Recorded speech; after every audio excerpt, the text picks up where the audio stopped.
Hi, I'm Gordon from Camera Labs, and in this video I'm going to show you the best camera that I've found for under $99 or pounds.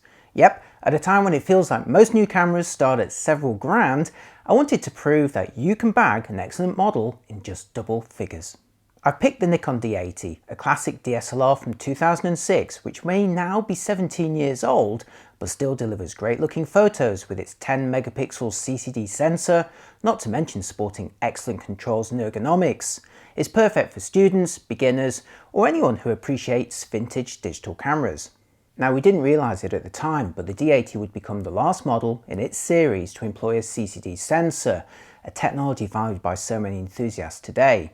Sure, you can't record video on the D80 or use its screen for live view, both came later with the D90, but you are getting a mature sensor technology at the top of its game versus one of the earliest CMOS models that still had issues to iron out.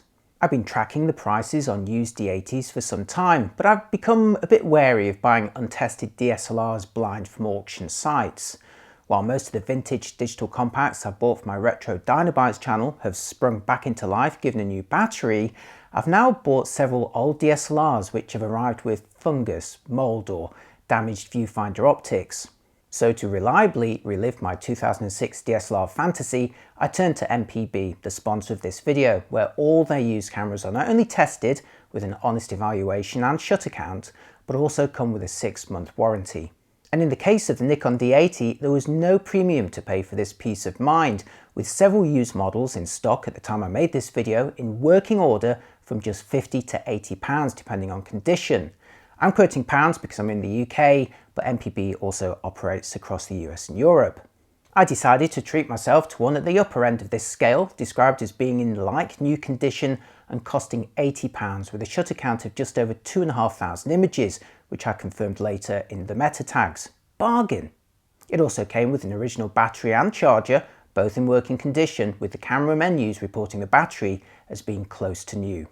Now that's in some contrast to most cameras that I buy from auction sites where the battery is either completely dead or missing altogether, forcing me to buy a new one for around £20 just to simply discover if the camera will even power up.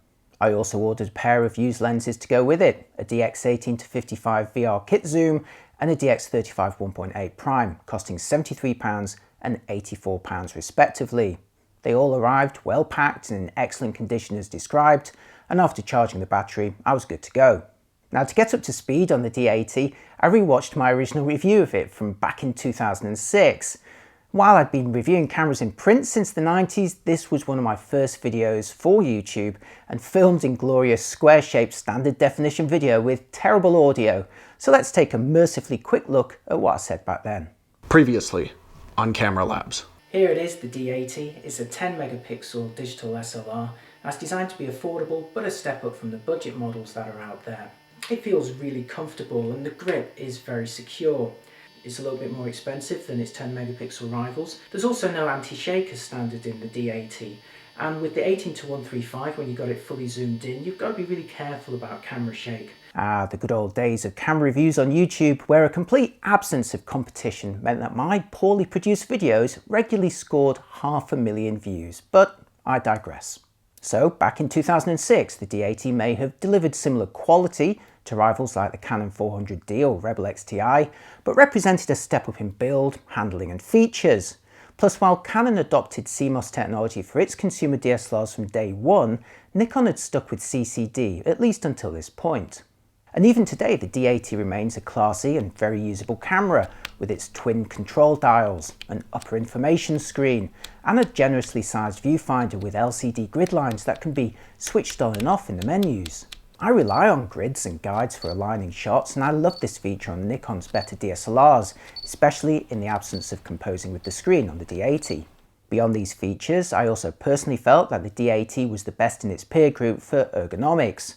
Like Canon, Nikon cemented its design style very early on, and the D80 looks and feels as fresh and familiar today as it did 17 years ago.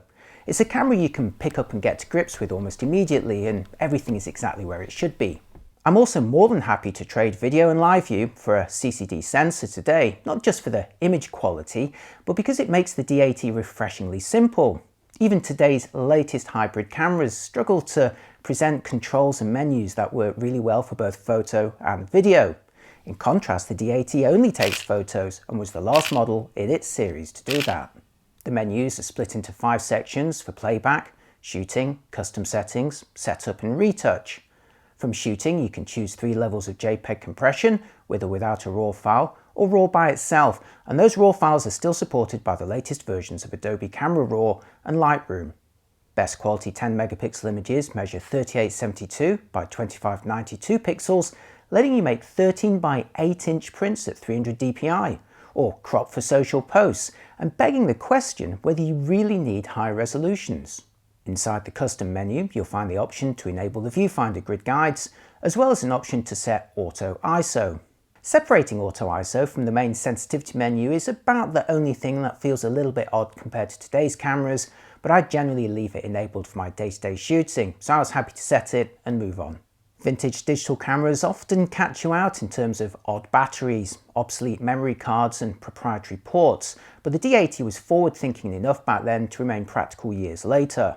My order from MPB came with a working battery in good condition, but if you need it, replacements for the EN-EL3E are still available, as are mini USB cables to directly transfer images to your computer. Sadly, the D80 does lack USB charging, but that's normal for DSLRs of this age.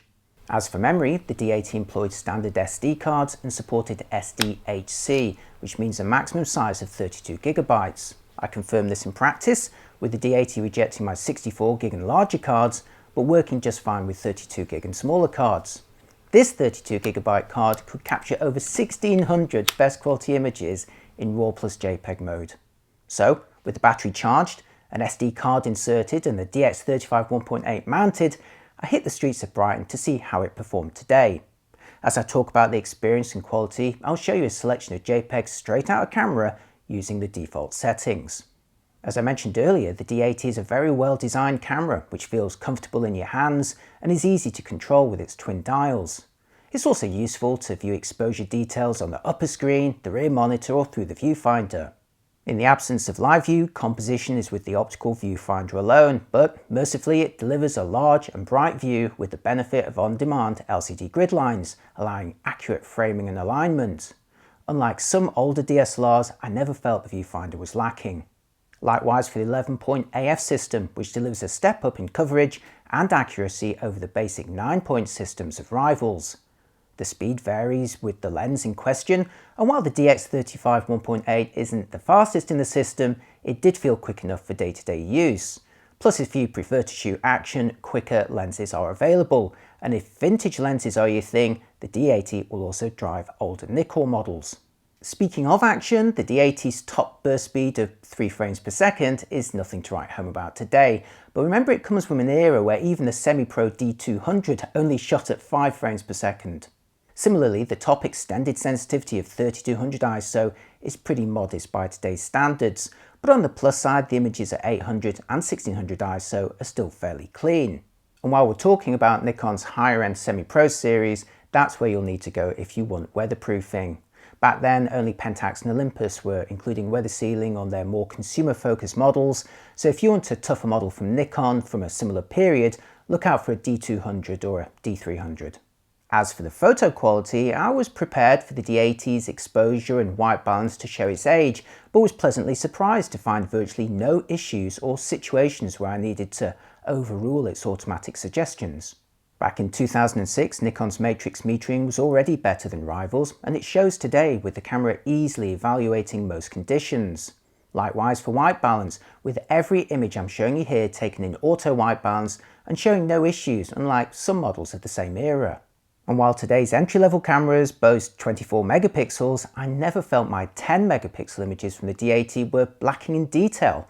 In fact, in terms of colour and style, I'm very fond of its output, some of which is undoubtedly down to the characteristics of its CCD sensor. These are images that I would be very happy to use today. The D80 also has in-camera retouching and even a slideshow capability with music. So before wrapping up, let's return briefly to my 2006 review made in Queenstown, New Zealand. Another thing that's quite interesting about the D80 is its slideshow mode. You can actually have background music playing with your slideshows. Now there's no loudspeaker built into the D80, so this will only be heard if you plug it into your TV, but we've got an example of it for you here.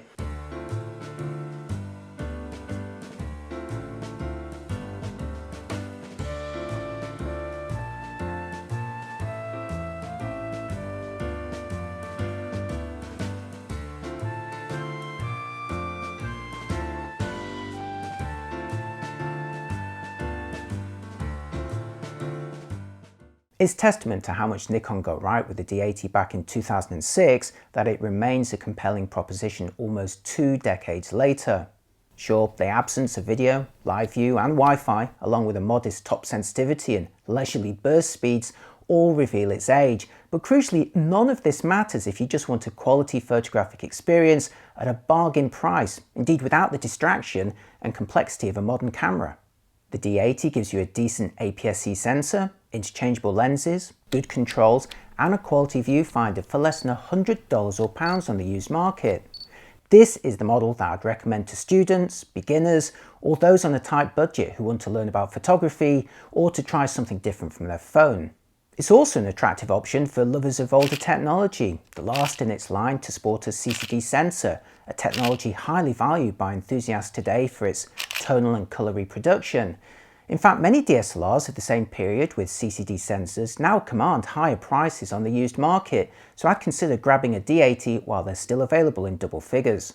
So, for the price of a new Instax mini camera, you can bag one of the best DSLRs of its day, which still delivers excellent image quality with great handling. Yes, it's still more expensive than a used Canon 400D or Rebel XTI, but with the difference now being only a few quid, why not treat yourself to the superior model? I got mine from MPB, where again you'll find an honest appraisal of the condition, avoiding any nasty surprises. When you want to buy or sell used camera gear, do check them out at mpp.com or using the link in the description.